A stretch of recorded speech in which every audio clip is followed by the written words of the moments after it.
Será que o INSS pode simplesmente chegar e cortar um benefício, falando que o segurado abandonou o processo?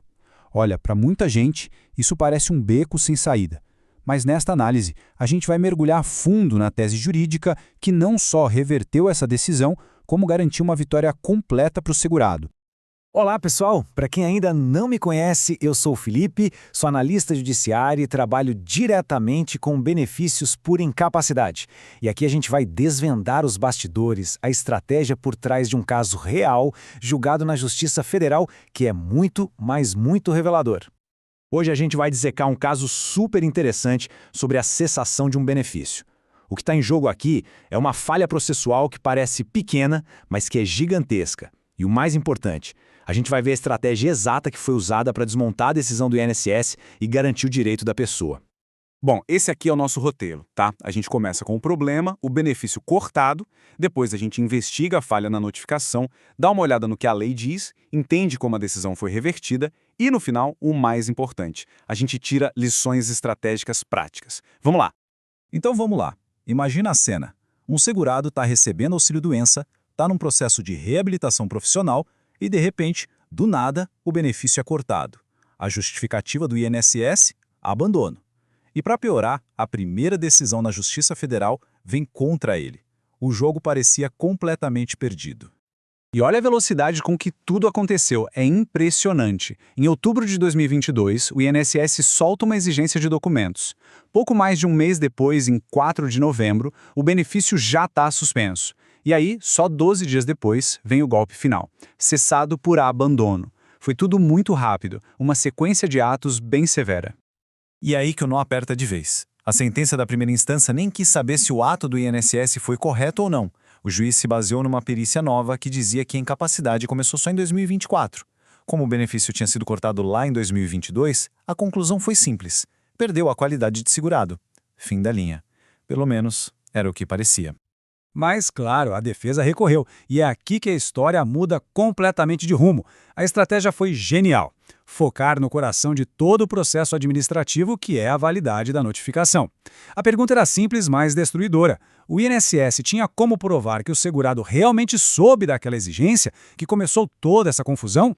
E isso nos leva direto para esse princípio jurídico fundamental aqui, a certeza da ciência. A força dessa ideia é enorme. Para a lei, não adianta nada o INSS dizer eu mandei a cartinha. A administração pública tem a obrigação de provar, sem deixar nenhuma dúvida, que a pessoa foi informada. O ônus da prova, nesse caso, é todo do INSS.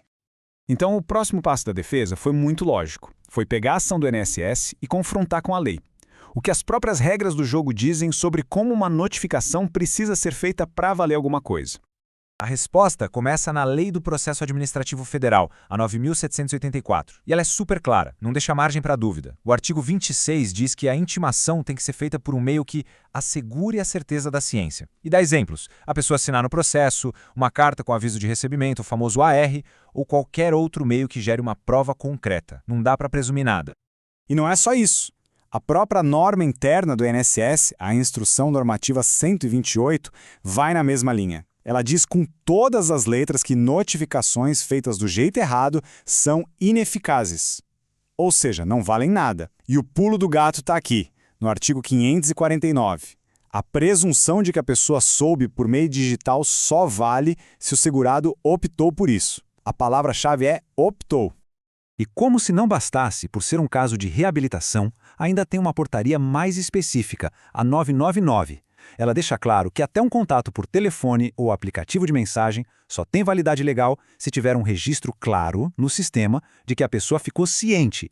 Aquela anotação de tentativa de contato não serve para nada. Então, a diferença que decidiu o caso fica bem óbvia aqui, né?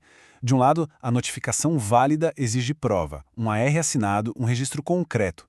Do outro lado, a notificação inválida, que foi exatamente o que aconteceu aqui. Um despacho perdido no sistema do INSS, sem nenhuma prova de contato e o prazo começando a contar de uma data que o segurado nem sabia que existia. Agora a defesa guardou um argumento final, uma verdadeira cereja do bolo que deixou a tese irrefutável. Havia um detalhe importantíssimo no caso. A reabilitação profissional não foi um pedido do segurado, foi uma determinação da justiça. Qual o impacto disso? O impacto é total. Lembra daquela palavrinha optou que a gente viu na norma do INSS? Pois é, se a reabilitação foi imposta por uma ordem judicial, não existe opção. O segurado foi obrigado a participar. Então, toda aquela presunção de que ele concordou em receber notificações digitais vai por água abaixo. O dever do INSS de notificar da forma correta, com prova, era ainda maior. Bom, com essa argumentação tão bem amarrada, focada na falta de prova da notificação, o caso foi para a turma recursal, que é a segunda instância dos juizados. Vamos ver agora como eles analisaram o recurso e viraram o jogo completamente. E aqui está o trecho matador do acórdão. A turma recursal foi direto na jugular. Depois de olhar o processo administrativo, a conclusão foi categórica. Não existe nenhuma prova de notificação com certeza de ciência. Nada de AR, nada de assinatura, nada de registro válido. Ou seja, o INSS falhou no seu dever mais básico. E para fechar com chave de ouro, a decisão abraça totalmente o argumento da reabilitação judicial. O acórdão diz que, justamente por ser um processo obrigatório, não dá para presumir que o segurado consentiu com a comunicação remota. Ficou escancarado que o INSS não seguiu as próprias regras. E o resultado final? Vitória completa para o segurado. O recurso foi provido, a sentença foi reformada para restabelecer o benefício desde o dia em que ele foi cortado, com o pagamento de todos os atrasados, e para mandar o segurado de volta para a reabilitação, para que o processo continue do jeito certo. Ok, um direito foi recuperado. Isso é ótimo. Mas o mais importante para a gente aqui é o aprendizado prático. O que esse caso realmente ensina? Quais são as lições estratégicas que dá para levar para outras situações? Então, anota aí. Este é o checklist estratégico.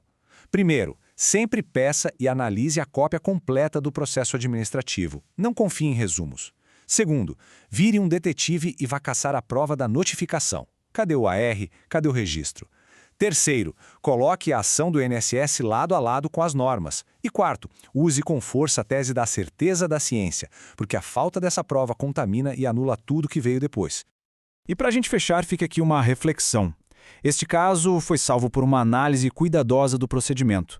Mas a pergunta que não quer calar é: quantos outros benefícios são cortados, quantos direitos são perdidos todo santo dia por causa de uma notificação que se perdeu no caminho ou que simplesmente foi feita de qualquer jeito? Pensar nessas falhas processuais é essencial.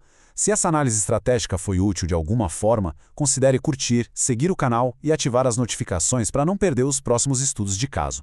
E para mais conteúdo prático, o perfil @incapacidadeprev, lá no Instagram, também tem dicas valiosas. Um grande abraço e até a próxima.